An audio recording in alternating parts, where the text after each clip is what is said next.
ॐ अज्ञानतिमिरन्धस्य ज्ञानञ्जनशलाकया चक्षुरुन्मिलितं येन तस्मै श्रीगुरवे नमः. The sixth offense, to give some interpretation on the holy name of the Lord, Harinamne Kalpanam.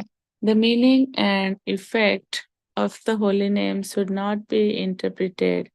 This includes the attempt to explain the effect of the holy name with biophysical processes. A student once claimed that by chanting, various chemicals are released into the body, causing certain brain centers to be strongly flooded with blood and thus affecting something like ecstasy. This is an example of Harinamni Kalpanam. In Germany, a man tried to convince Srila Prabhupada that chanting works like hypnotism. Srila Prabhupada answered, no, it is not hypnotism, it is purification. Another interpretation is that Krishna means black. Someone who is black, that is the argument, cannot be understood. This is the reason why Krishna cannot be understood by chanting. All these interpretations of the holy name are offensive.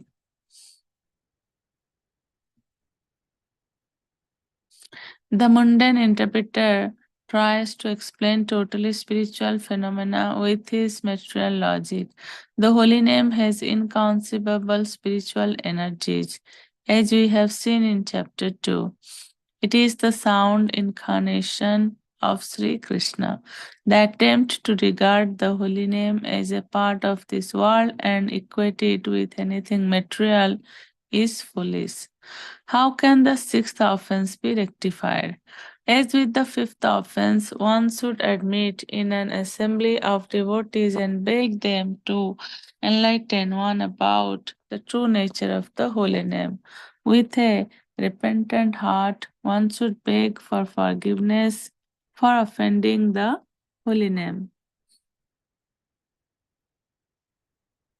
Seventh offense, to commit sinful activities on the strength of the holy name. Namno balad yasya hi papa buddhihi. In order to get a better understanding of this extremely severe offense, it is necessary to analyze the concept of sin. Obviously, there are different conceptions of this term.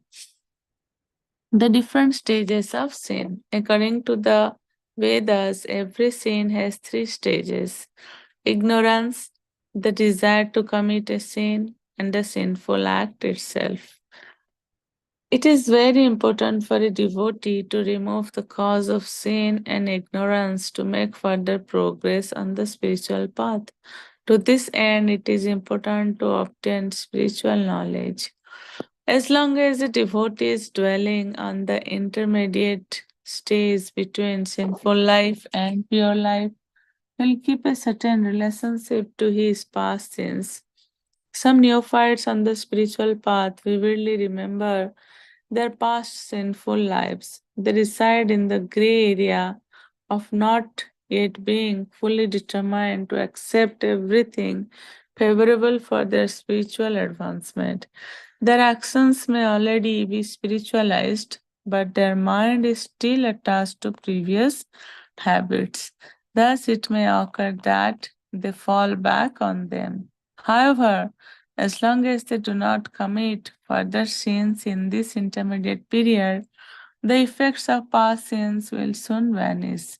And the more they are absorbed in chanting the holy name, the sooner these traces will completely fade away. Intentional and unintentional sins. It is important to distinguish between intentional and unintentional sins. If a devotee commits a sin without purpose, a so called accidental fall down, the sin is only temporary and will be washed away by the power of the holy name. But if a power commits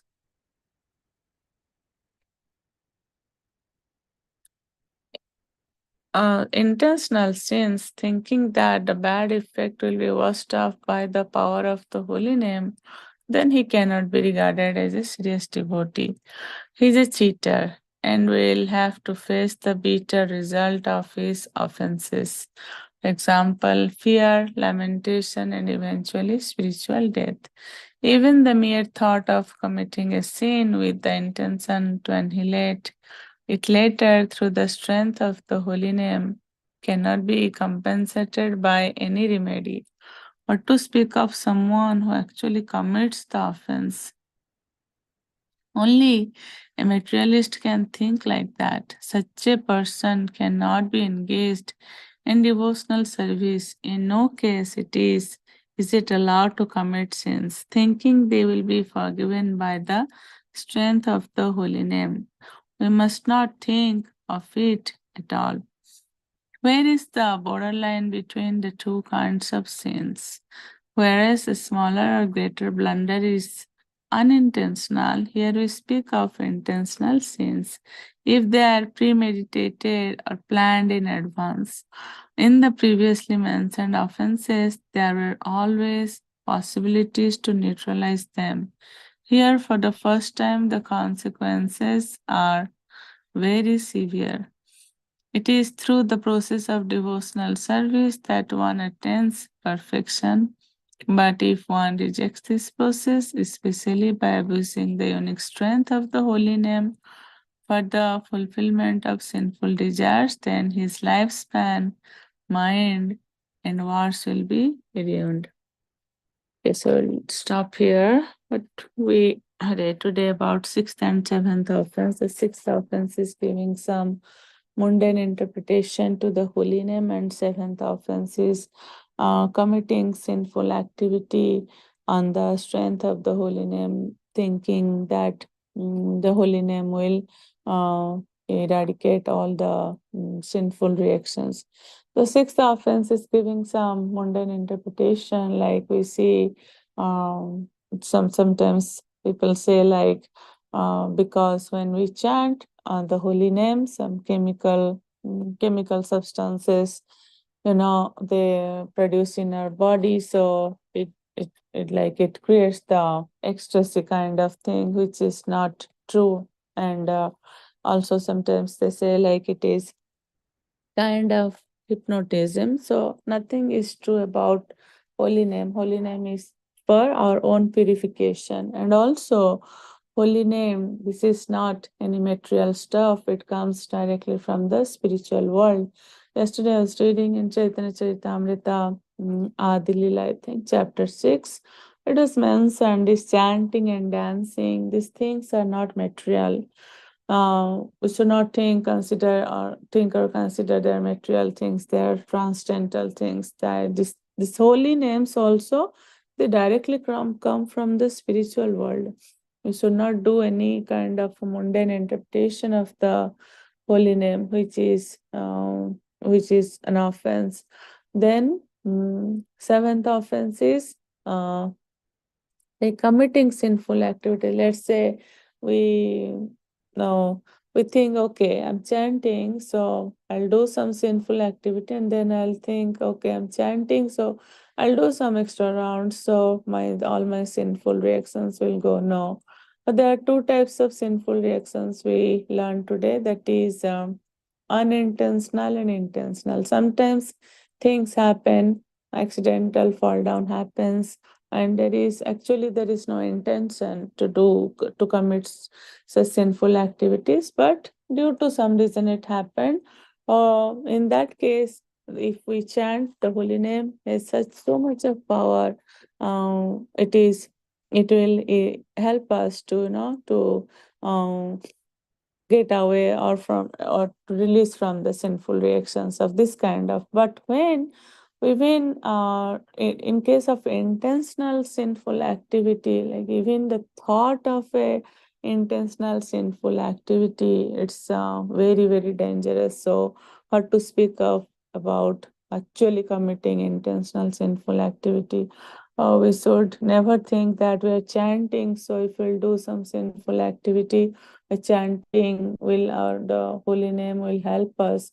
It's wrong. It's an offense. We should not do that. Chanting is actually for our own purification of our heart, the cleansing process.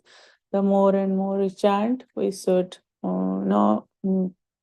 It's also mentioned that sometimes mundane or like neophyte devotees, when they are in this process of bhakti, maybe the like the processes they follow are spiritual, but still their mind is somehow attached to the previous sinful activity.